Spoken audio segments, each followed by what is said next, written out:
નમસ્કાર મિત્રો, ક્ષત્રિય સમાજનું પુરુષોત્તમ રૂપાલા સામે આંદોલન ચાલી રહ્યું છે। એ પરિસ્થિતિ વચ્ચે પુરુષોત્તમભાઈ રૂપાલાએ પોતાની ખેલદિલીપૂર્વક પોતાની ભૂલનો સ્વીકાર કર્યો હતો અને તેમણે જણાવ્યું કે હું ક્ષત્રિય આગેવાનોને જણાવવા ઈચ્છું છું કે ભૂલ મારાથી થઈ છે, હું તેનો સ્વીકાર કરું છું, પણ તેના કારણે વડાપ્રધાન નરેન્દ્રભાઈ મોદી તરફ કોઈ નફરતની વાત ન ફેલાય અને રાજકારણને આ મુદ્દાથી દૂર રાખવો જોઈએ, એ બધી વાતો કરી હતી। આપણે સાંભળીએ।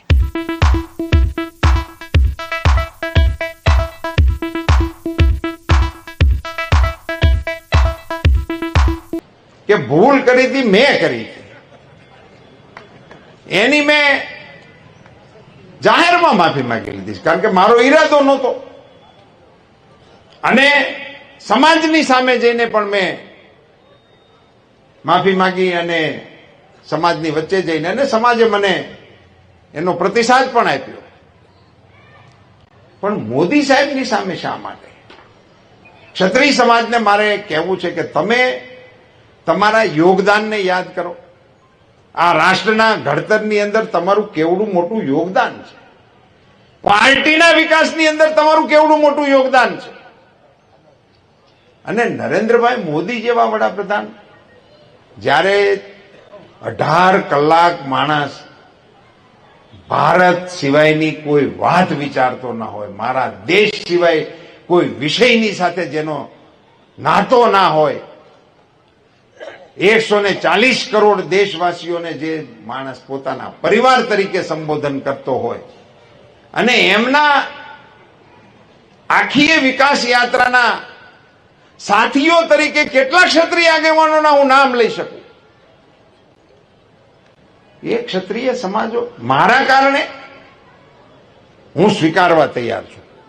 ચલો, આપને એમ લાગતું હોય કે મારી ભૂલ છે, મેં તો સ્વીકારી છે, પણ મોદી સાહેબની સામે ક્ષત્રિય સમાજને ઉભો કરી દેવો એ મને એવું લાગે છે કે યોગ્ય મને નથી લાગતું। નરેન્દ્રભાઈ મોદી આજે વિશ્વના નેતા છે, આપણા દેશના નેતા છે। હું ક્ષત્રિય સમાજના અગ્રણીઓને વિનંતી કરવાના મતનો છું કે આપ સૌ મોદી સાહેબની સામેના આ આક્રોશને એમાંથી આપ પુનર્વિચાર કરો। આપ સૌ અગ્રણીઓને પણ મારી આગ્રહભરી વિનંતી છે કે સમાજના આગેવાનોની સાથે સમજણનો નવો સેતુબંધ બાંધવા માટેનો આપણે પ્રયાસ કરીએ। મિત્રો, ચૂંટણી માટે હું નથી કહેતો, હાર જીત માટેના વિષય માટેની આ વાત નથી।